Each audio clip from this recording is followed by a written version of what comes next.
Hello, hello, Karma Dog Team. How's it going? We have our awesome sauce guest speaker, Kai Whitmore, in the house. Kai, it's so wonderful to have you on here with Get Down with Skylar. Thank you. Thank you. You're so welcome. And he's absolutely spectacular, guys. I'm so excited to be talking about how we can really prioritize patience and joy.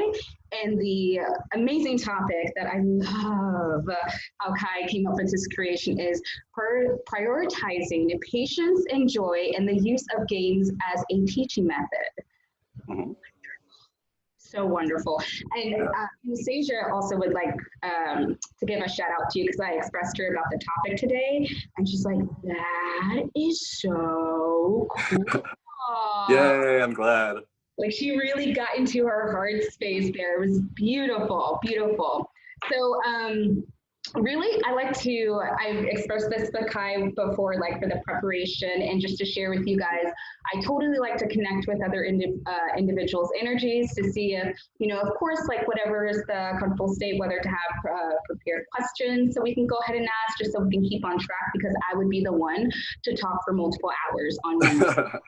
So right. Then also improvising, and Kai was agreeing, like we were both agreeing of how improvising, I feel like with both of our energies and flow, it's just like the best for this type right here. So don't feel like, oh, we should totally improv, but you're really on organizing. Please, if that is like your best trait, please keep it because you're keeping your girl aligned, okay? Like, let's figure out as a team here. All right.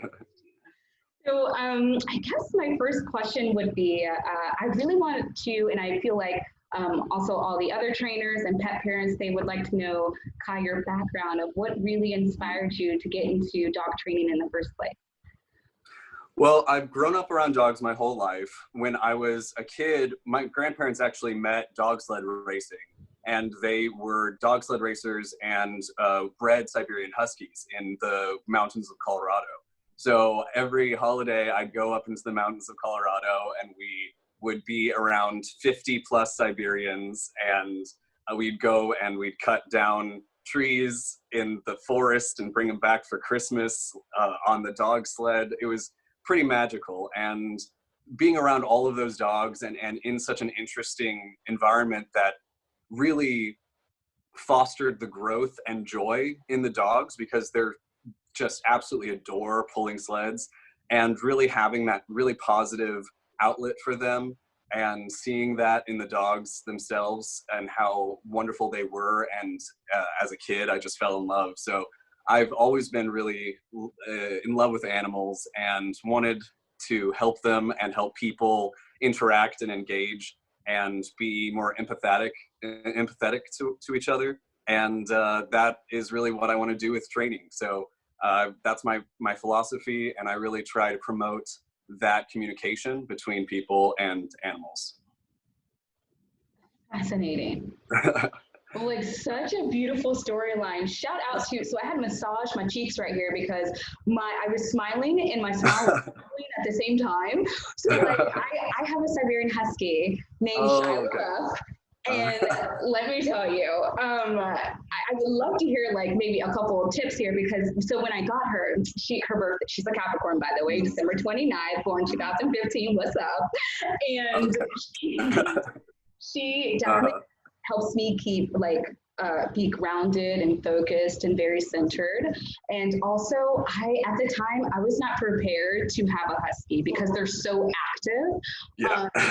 So, and shout out to you guys for the podcast. I'm staying in a hostel, so if you hear people talking in the background, that's just, them having their awesome sauce conversation.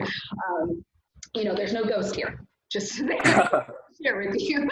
So, what was I navigating to, Kai, real quick? So, yeah, like I mentally I was more prepared, but emotionally was a different story. So hyper and like just looking at her, I'm like, wow, is this how people see me? With my energy just going and impulses and things like that. But she's taught me so much. Like, I actually, you know, just to integrate with your story here, because they're all about going like the distances, right? They have patience, they have dedication, they stick together as a team, you know? And so I totally feel you whenever you were resonating in that story about your grandparents, because that's so beautiful. And she taught me a lot of patience. Like, seven, just to share that brief summary. And by being the oldest, I learned a lot of patience, and then adding shy on top of it, which is like the cherry on top, because it allowed me to know more like how to be present and observe it in training. So, but I'm also curious, is there any advice that you can give me of, you know, with her being genetically bred for, you know, particular things such as that, right? You know, to help her focus or, you know, get back to redirecting and, you know, things of that matter, or even games, because we're about to dive deep into this prioritizing patience and joy for these games and teachings. So I would like to hear a little bit of advice for that before we dive deep. Yeah, absolutely. And I think it's so interesting how we're so often met with dogs in our lives that show us what we need to do to grow, and they reflect us.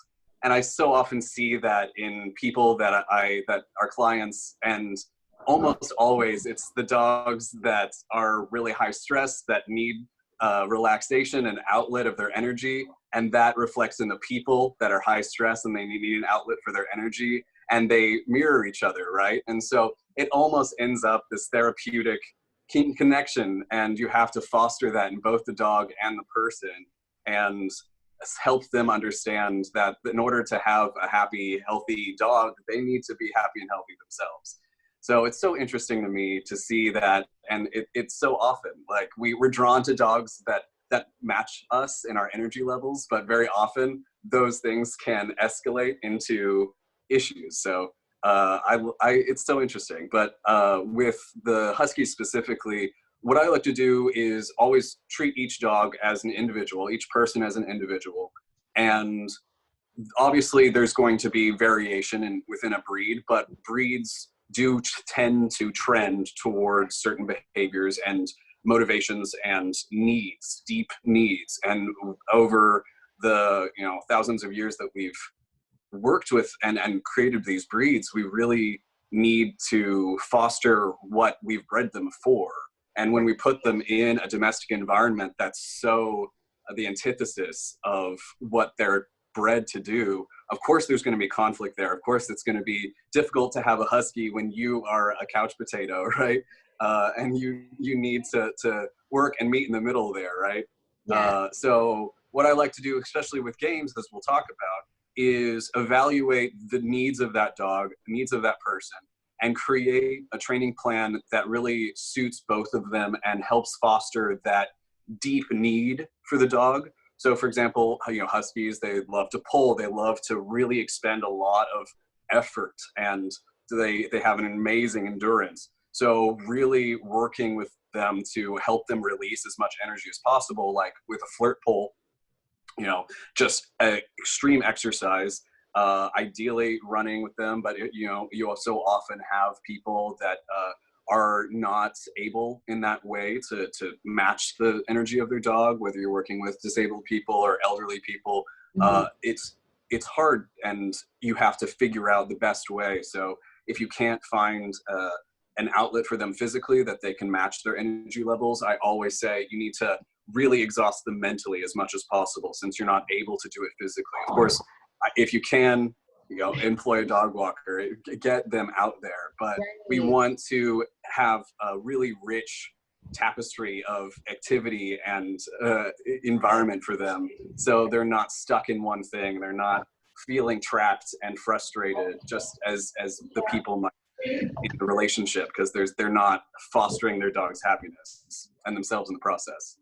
That is 100%. Like, I literally could not agree with you more, just because, oh my goodness, I want to go in so many different dimensions with you right now. Like, because everything you were just saying, I totally relate with. And it's fascinating because you bring so much more to my perspective that I would like to continue to have more growth with. So for example, you talk more of the physical side, which that is something that I would definitely like to strengthen, just because It's like you said, I'm more focused on the mental and the emotional of like how we can really, if just like you were expressing how, if they, if the pet parent isn't able to do the physical activities for the dog, you know, to walk, run, hike, or, you know, things of that factor, maybe to hire a dog walker and, you know, something that can really help and get them going. And, oh, oh, God. Let me, let me Deep breaths, deep breaths. thank you.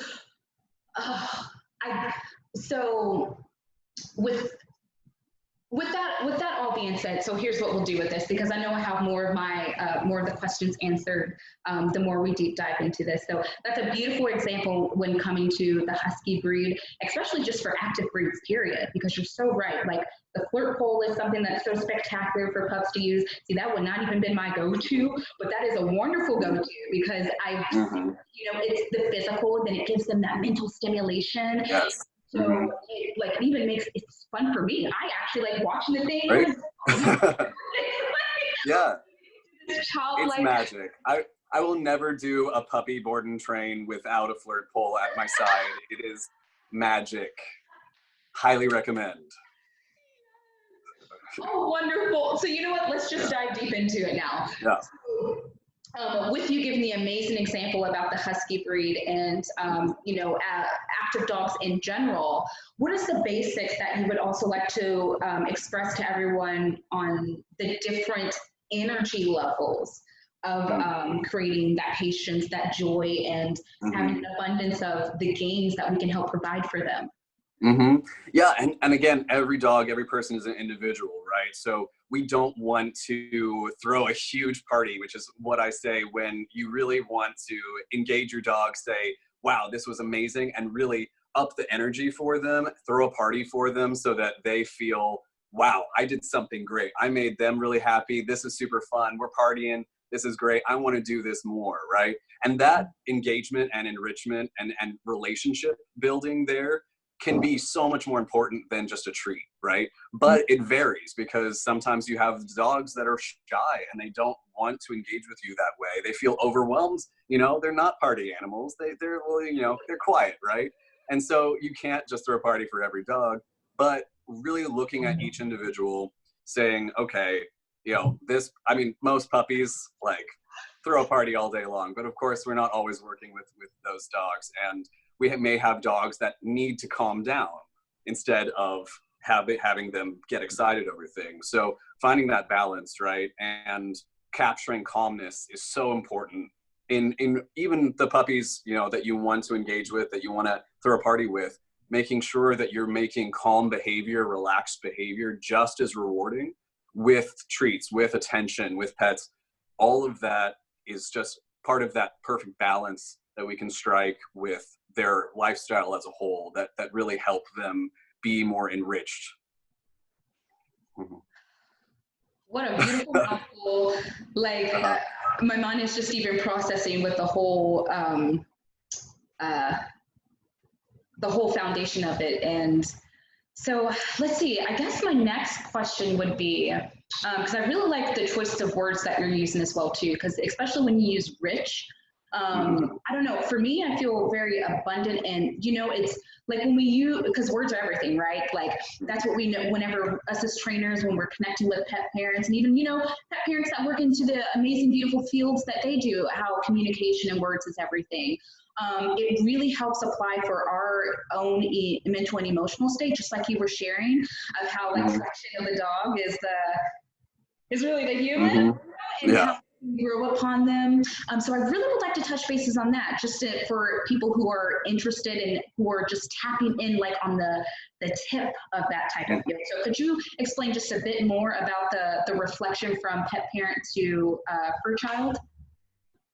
Well, you know, it's that exchange of energy, right? And there's that very empathetic nature to dogs that really connect to us on an emotional level. And because that they communicate most of the themselves with body language, even just a simple act of tension on a human's part can be a essay, right, of information for a dog, and really helping the people relax. So, for example, so often I'll see people that have a really anxious dog that has too much energy, that doesn't have a release of energy, and maybe they used to go to a dog park, but there was some incident in the past and it escalated, and then the pet parent got super scared and never took them again.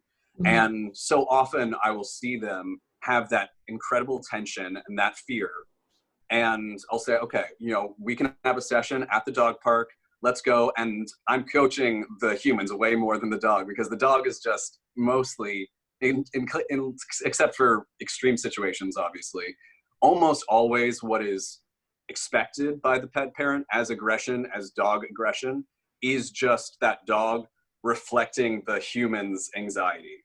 So if I can connect with that human, have them relax, help them be grounded, and say, okay, we're not going to have tension on that leash. We're just going to be cool as a cucumber, walk straight into the dog park, and we're going to let it go. We're not going to be that helicopter parent. We're not going to be anal retentive about it. We're just going to observe. And I'm going to tell you all of the fine little behaviors and body language that your dog is exhibiting. Obviously, if it's escalating, then we're going to be separate and we're going to remove ourselves from the dog park. But almost always, dog does amazing. Dog is happy as can be, and the pet parent is like, wow, they did great. I'm so happy. And it's literally the only thing that's different is that person relaxed and allowed the dog to communicate with the other dogs without imparting their own fear and anxiety onto them. Absolutely, 100%. Just to get this off my chest, guys. So, I just transitioned upstairs because I wasn't able to hear the Kai for a moment there, and so I'm sorry about if there was so much distraction of going on in the motion. And then also, if I'm drinking, I'm drinking out of this for the COVID situation. My stay at the hostel, we're not able to share things at this point in time. Totally understand. So this is just if you see me drinking out of it, that's why. Yes. And cheers. Cheers. Oh, yeah. Mm-hmm. And then if you see me take a drop of something, this is just a quick bit. It's essential oil called Clarity. I enjoy it. It keeps me grounded and focused. And so if you see me pop something, that's what this is. Okay. Back to it. I cannot agree with you more when it comes to that pent up energy status. Like, I so want to go into like the quantum physics like reality with you right now. Definitely. We'll keep it to the dog training for sure. That's a really important piece that you just shared there, because when we start to observe, and then like observe, feel, respond, and then release. Ooh, yes. Like, we can be in a totally different type of perception, because you're absolutely 100% right. It's about the emotions that we carry and that we go through that the dog is really relating with on that reflection. And so 100%, it's just the dog what us as humans are going through. And it's really just about us being aware, that observant that you're talking about, and saying, oh, okay, like, all right, this is me getting a little bit anxious because my pup is chasing their tail, or, okay, this may be them not being focused because I'm actually not focused in training, but I think I am, but I'm really not, but they're showing me, so it's really wonderful, like, reflective period here. So there was a quick question that I wanted to ask you with it. So let me just navigate through. What particular dogs do you work with, that majority of cases that you get? There's, a lot of puppies. I teach puppy classes, but recently I've been getting a lot of French bulldogs for some reason.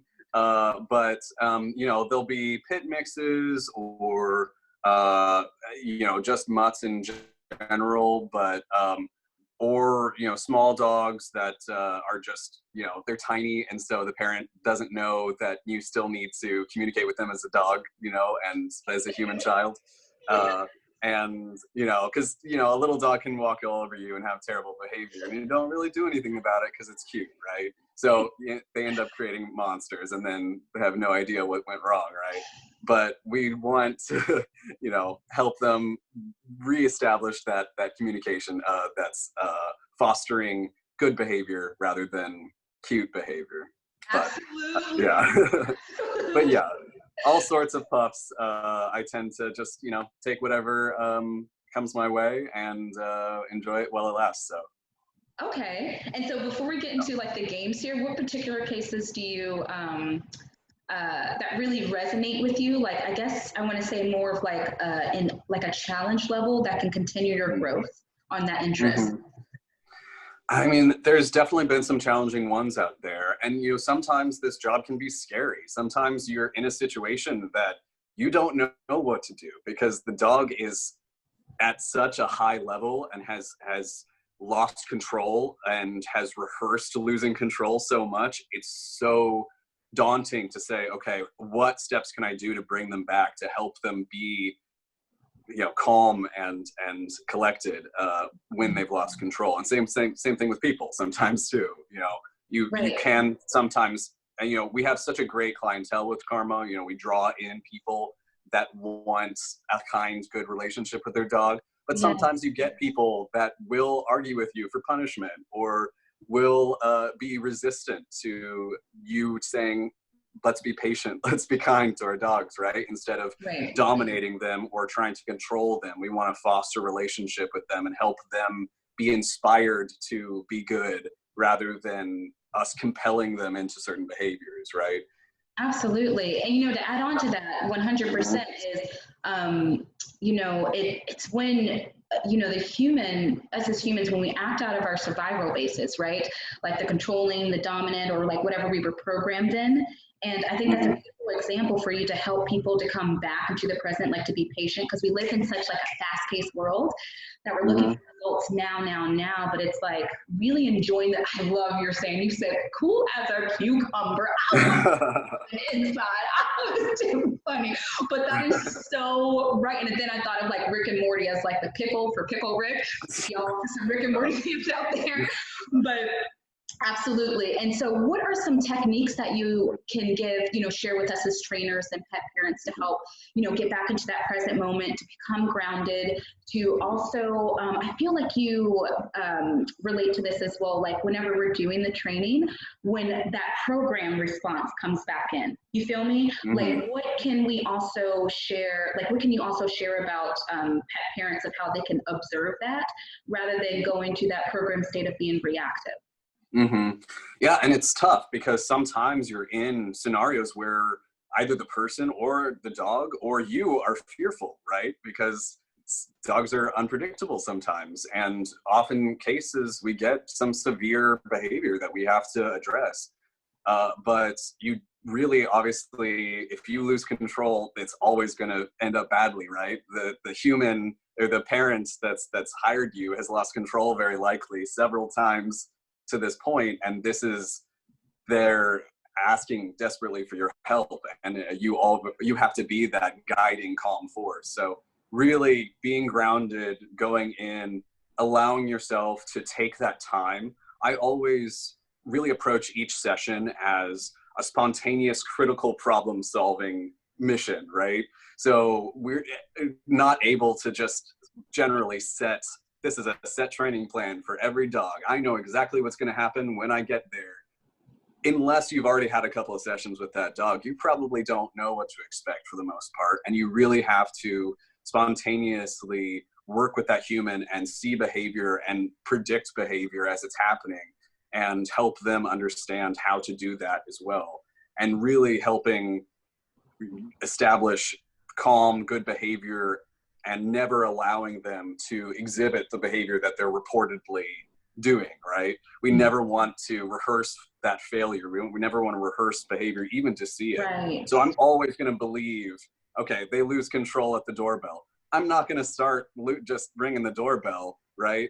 Because they're going to lose control. I want to start really small. I want to start like knocking. I want to at a very distance. I want to slowly build myself up and that dog up with their comfort level, and they're capturing that calmness. And until we can build up to that doorbell or, you know, whatever it may be as that major acting stimulus, what can we do to make it easy on the dog? How can we foster a really gradual change and help them think that, oh, this is great. It's way more rewarding in my life to stay calm because like it's chill. Like I get to be near you. You're always working with me. You're constantly engaging with me, and really fostering that because, sometimes parents are just, okay, I just want my dog like to cuddle with at night and, at the TV, and they don't want to deal with all the other stuff. They get home after the end of the day and they've crated their dog all day and they just want to chill and relax, but their dog is pent up and they're wild, right? And you have to find that balance and say, you know what, you have to do this for you and your dog and exercise them or engage with them and make it fun. If you're using games and you're making it fun rather than a chore, then of course your client's going to want to do it, right? Of course your dog is going to want to do it if you make it more entertaining.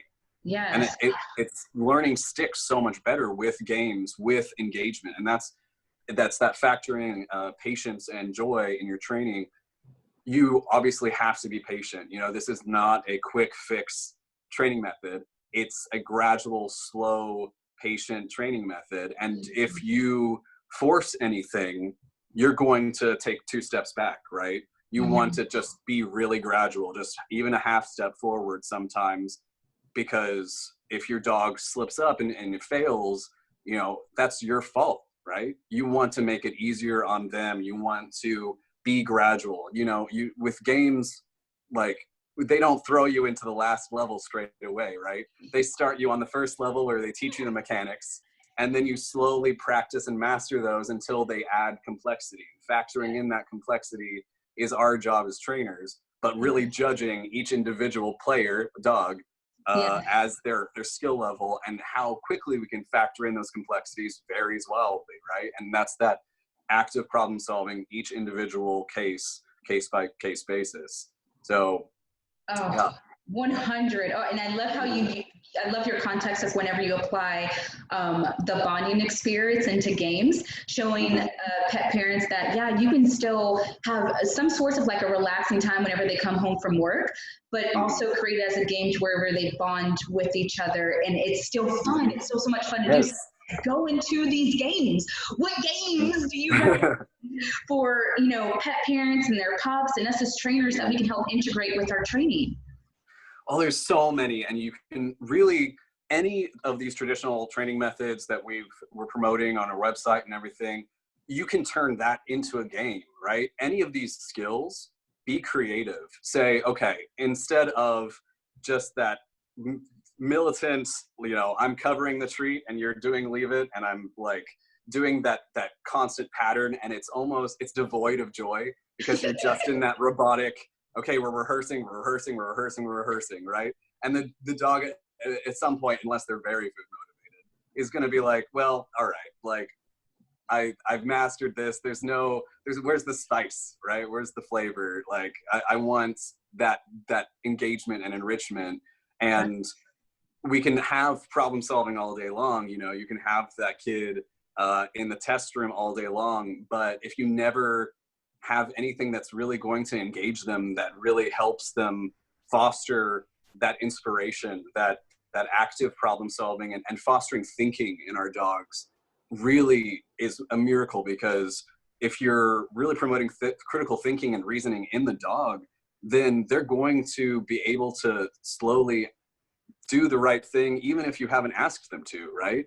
They're going to be in a constant relationship with you and observance of you, saying, okay, I get to play games all day long with them. Like, I don't know what to expect. All life is a game, right? And creating that joy between people and their dogs and helping them not say, okay, all right, 5:30 every day, we're going to practice sit down and leave it.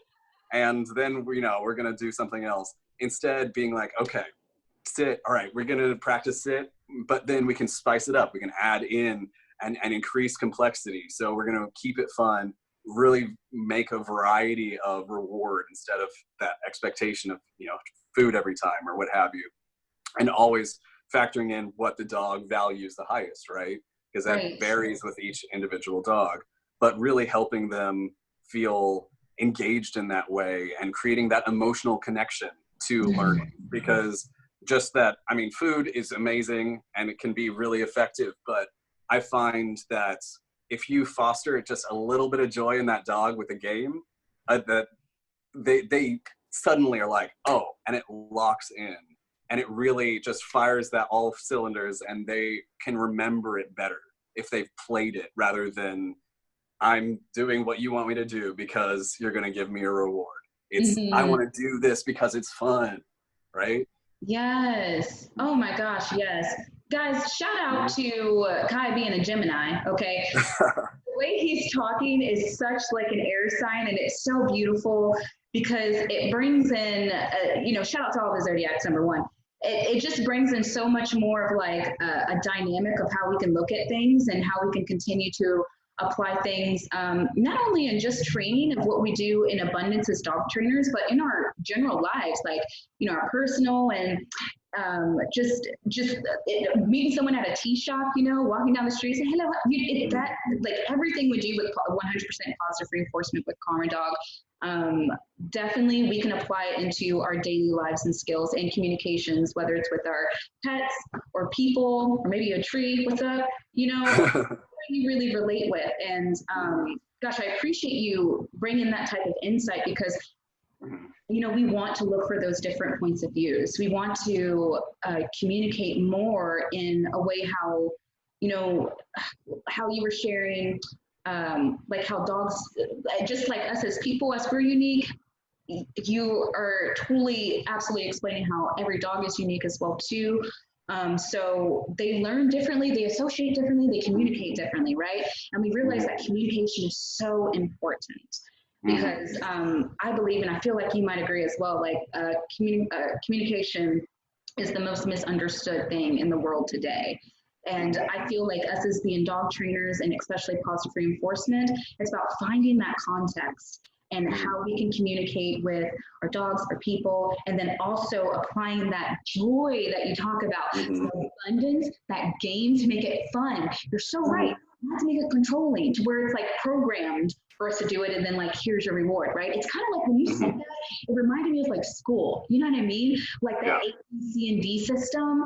And I left out the F because we ain't got time. But definitely, that is so true. And everyone has their own beautiful qualities of intelligence. And it's just like dogs are dogs as well, 100% on a mental and emotional level. So, man, thank you so much for breaking that down for us, because I'm letting it marinate and sink into my heart, because I'm all about communication for sure. And it definitely warms me to where I can apply something from somebody else's perspective that's worked through their experiences, the expertise that they've used, and apply it to mine that way. Because really, we're students and teachers, right?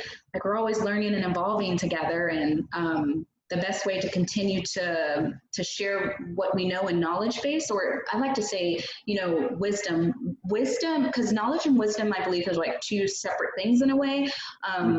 I consider wisdom intelligence with the heart, and I feel like that's what we're all getting to. And especially when you mention clients, the clients that come to us, they're really wanting to understand their dogs on that unconditional loving level, and to communicate through that type of aspect. So I can't thank you enough. There's like a tear right here. Oh man. So let's see, because I want to make sure that I touch bases with everything with you here.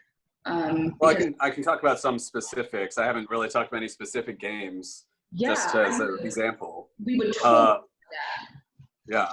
I mean, again, you can turn basically anything into a game, but just by adding joy and energy to it, right? And really helping our dogs say, oh, like, this is a party. But some specifics, for example, like recall and disengagement games, I think, are just invaluable. So disengagement, of course, is that dog being able to just disengage from whatever that they're about to or currently engaging with. And that's so hard for dogs, right? Especially certain breeds. And helping foster that is so important. So, for example, what I do is, And I often recommend to replace normal feeding.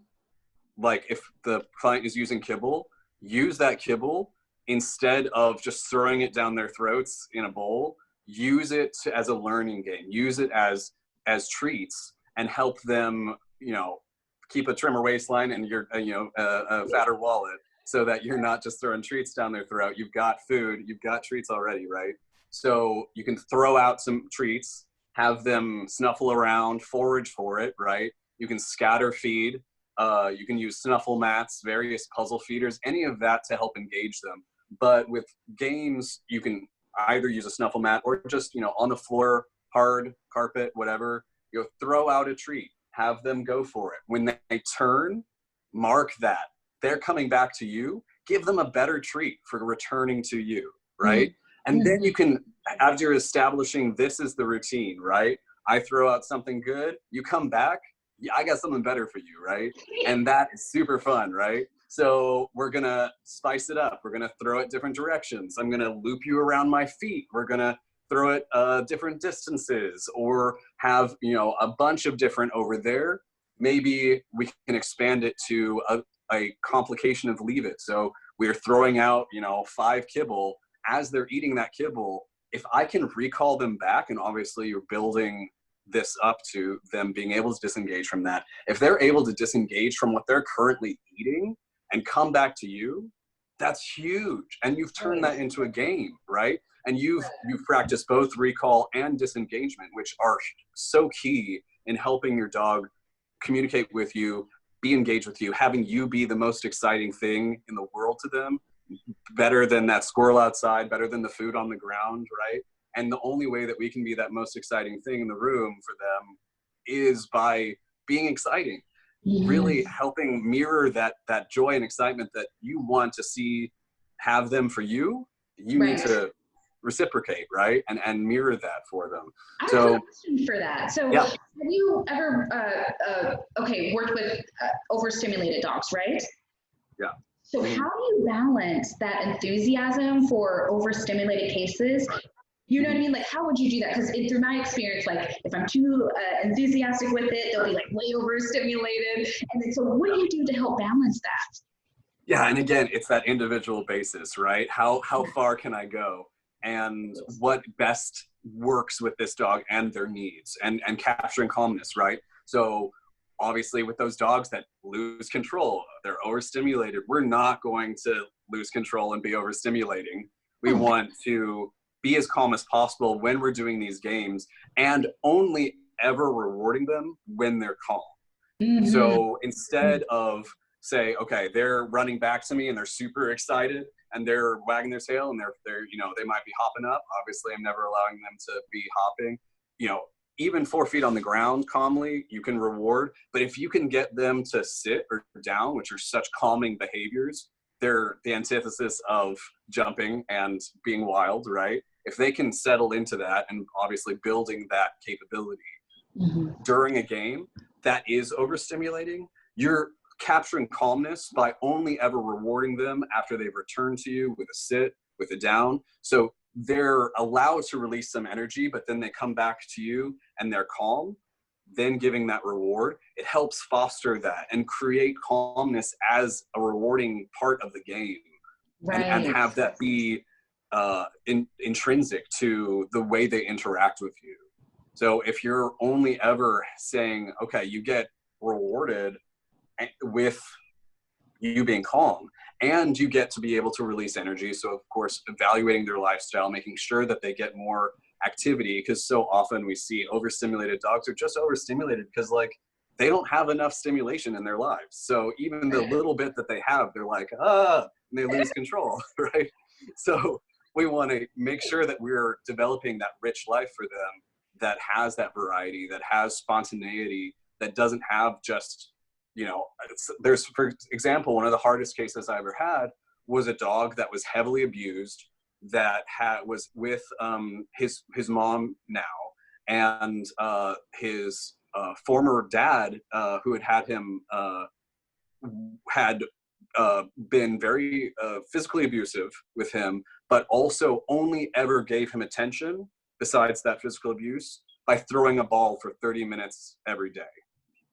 So the dog became obsessed with the ball, right? That was the only ever joyful experience that he experienced. So he became, and he was a German Shepherd. So of course he's going to be like really into that, right? Yeah. And so there's also a trauma where he would be trapped and he would bark just constantly as a puppy. And so now basically the only release of energy that he expressed was barking. So it was just constant. So he was barking, ball all the time, because he was basically an addict to that single experience, that single stimulus of ball, and helping diversify his life and say, okay, we're going to capture calmness, and we're only ever going to throw that ball for a set time, and making sure that we're doing it before you can bark, giving you calming behavior in between, right? And helping enrich your life a little bit more, so that you're not so, okay, this is the only thing that brings me joy, right? Right. And it's tough, and it took a mom a long time to be able to work with that, because this is an older dog that had rehearsed this behavior for so long. But eventually we got it, and dog was so much happier, so much calmer, no longer just screaming 24/7, Yeah. which is truly an accomplishment, right? And really working with that, that was so tough. And it's like when you're trying to discuss training goals with the parent and the dog is just screaming next to you, it's tough, right? It's like, there's that time where you just gotta, okay, take a breath and be grounded and just work through it, right? Yes.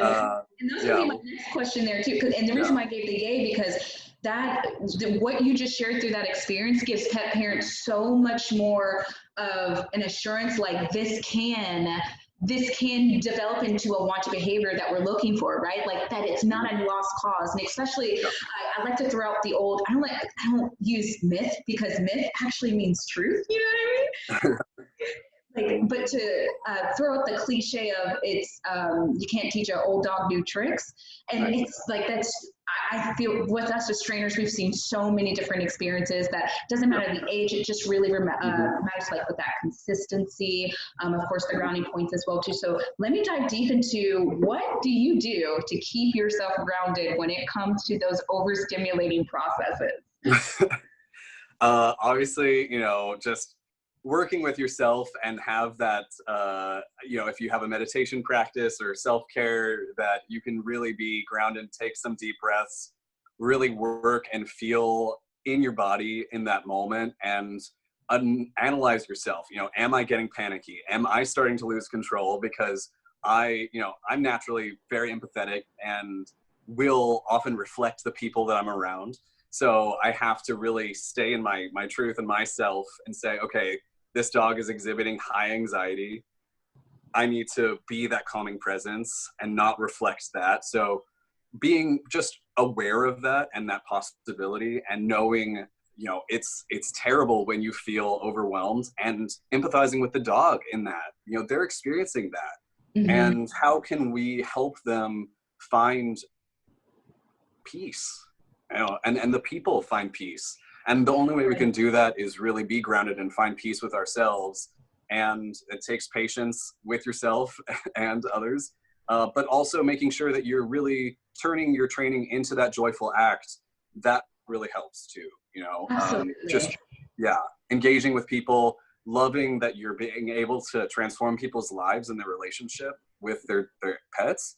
Like that's so remarkable and beautiful. And it's what really keeps me going, Yes. Do you believe that the cases that you have is also a reflection in you in a way? Mm-hmm. Yeah. Every single thing you have opportunity to grow from it, right? And you can see, what's missing in your abilities and how you can grow and transform in that. Never be complacent.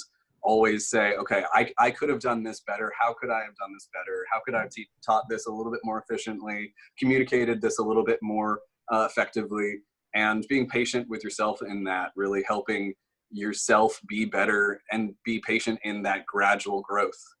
We're always going to be improving and needing and being able to change. So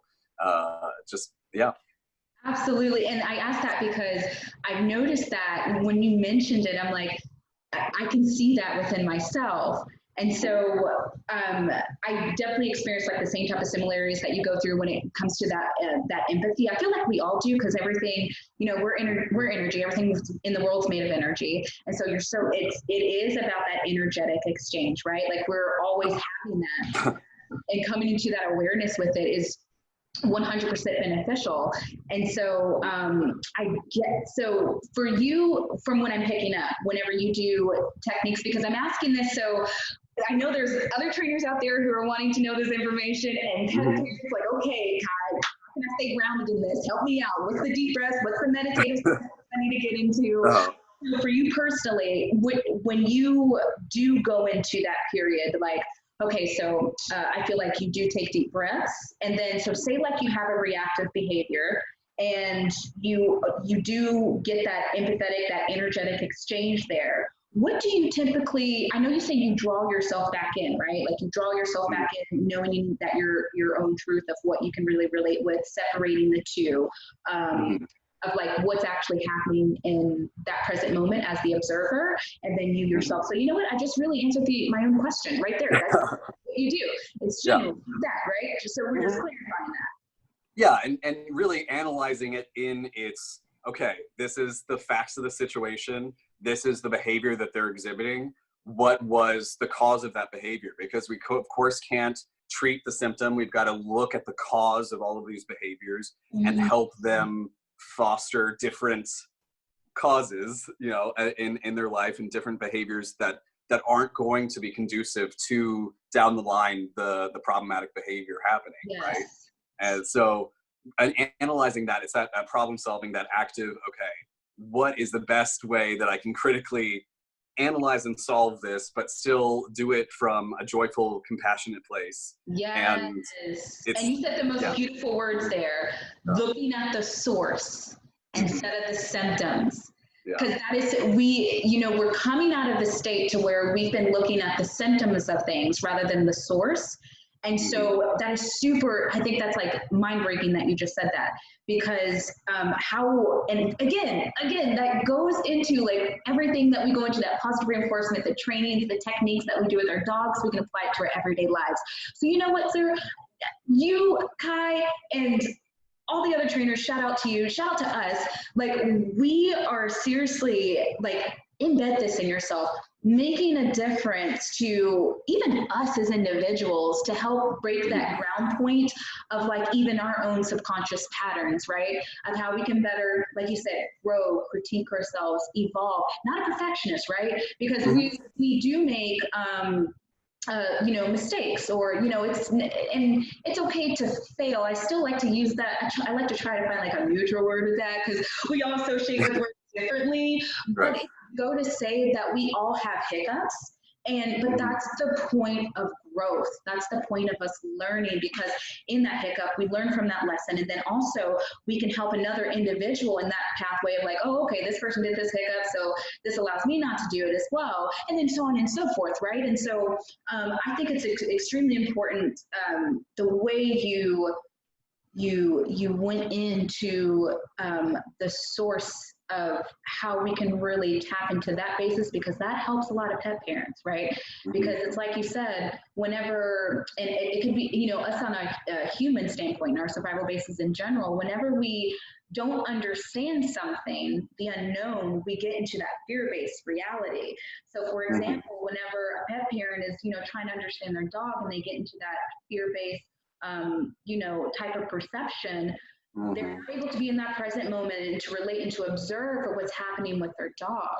So, but applying the techniques that you just said to refresh of taking a deep breath, and I know, and I understand, because I just had like this message that came into where, but how do you stay grounded when, that's happening, and things like that. When they're reacting on the leash and barking at another dog or a ball or a squirrel, or, in the dog park, and things of that factor. But, every situation, of course, like we shared here, is going to be different and depends on that individual basis.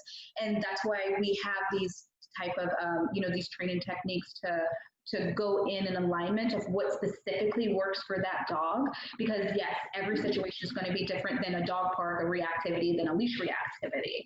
So, so to share at the basis of what Kai is also expressing here is just giving the foundation of what we can do. Sorry. Can you, okay, we're still here. Sorry, guys. Yeah, My Zoom went in and out for a second. So my laptop is touchscreen, so apologies about that. Okay, no, we're good, we're good. Where did I leave off, Kai? Help me out. Where did I go to? Let's see, individual basis. So pretty much what Kai's expressing is just the foundation of what we can do when it comes to the reactivity behavior. So we can really take ourselves, like, I think of it like retracting ourselves, you know, the way you described it, out of the fear-based reality, be that observer at that standpoint and be still, right? So when we take that deep breath, like even here,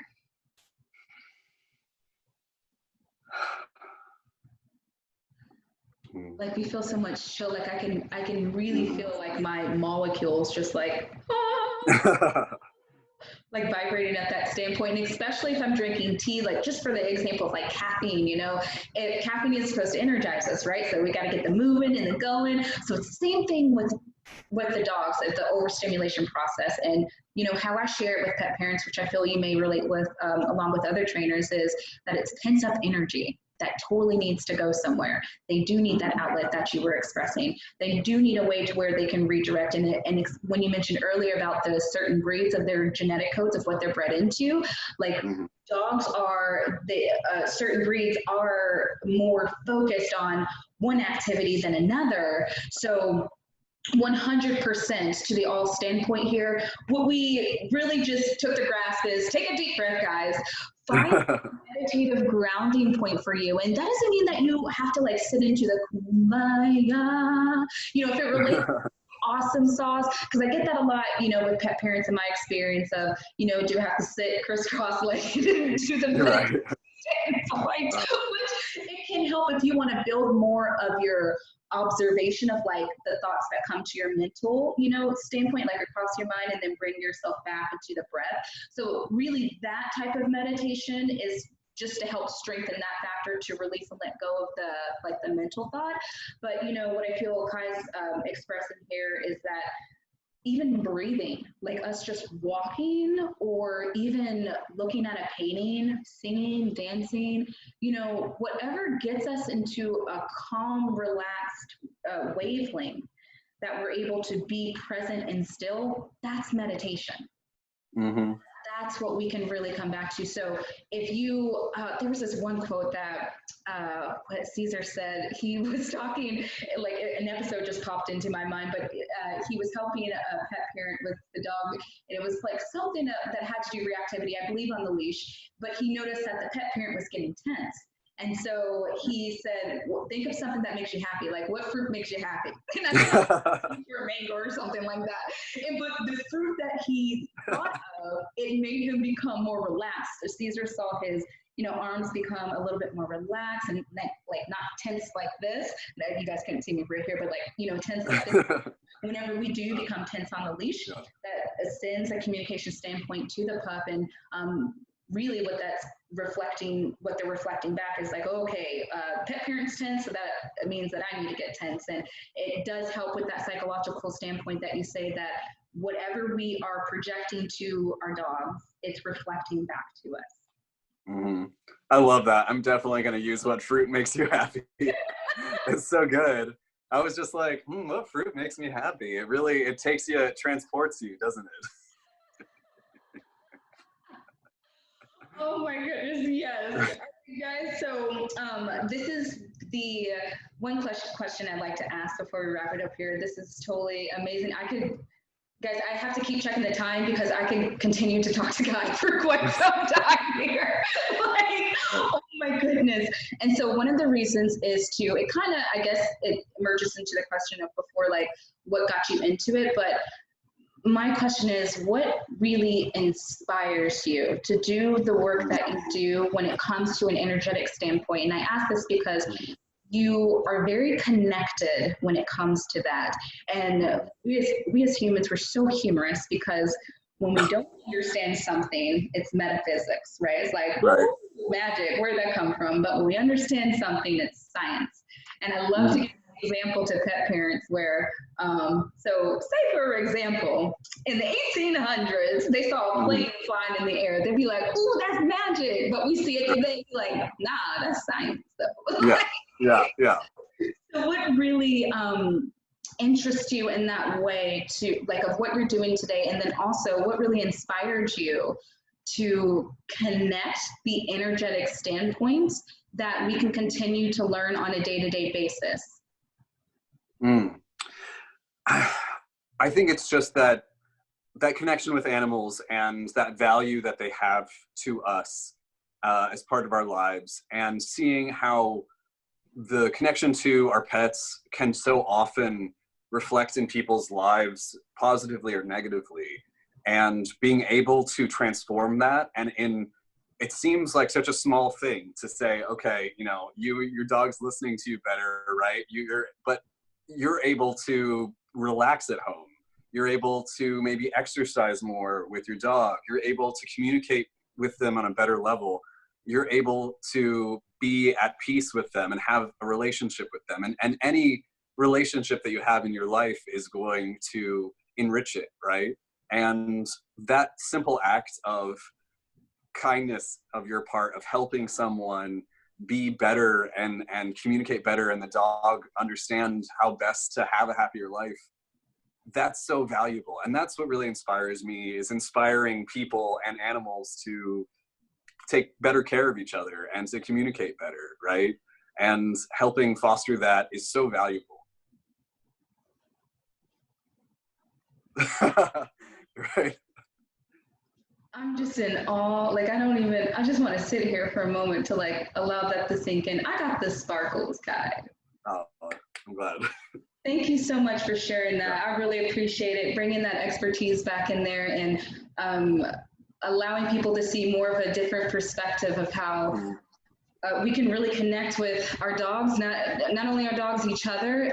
I can't say it enough. I really can't, because I represent communication all day, every day, as we all do. Yes, so important. And you really bring like a nurturing, a kindness, and even by the choices of words that you use, it really helps bring, oh gosh, I feel to say that nurturing aspect with ourselves, which we so want, you know. It's like, and sometimes we don't even know what we wanted, but in the end result, that is what we want. And so when it's like the saying that I heard of, you know, we can't love another person until we love ourselves first, right? Yeah. And so by doing that and connecting with that of what you just shared here today with dogs and other people, I'm inspired. Thank you so much. I'm glad. I really appreciate you, and continue to thrive, you beautiful soul. Absolutely. Thank you, Skylar. It's such a pleasure to talk to you. All right, guys. So we were also trying to come up with like, you know, some at the end, like, we were gonna flow with it maybe. So I'm just gonna shout out peace, love, kindness, and happy training. Happy training. Happy training. Right. For, you know what, at the top of your head, what is a phrase that you would say? What comes to you? Inspire yourself and inspire others. We take it today. All right, guys, thank you so much. We appreciate you. This was such a joy. And guys, tune in for next week for another podcast of an Awesome Sauce special guest that will be coming in. And we look forward to connecting with you on more of our expertise of what we can bring together as a Karma Dog family. Thank you so much, and have a great rest of your weekend. Thank you.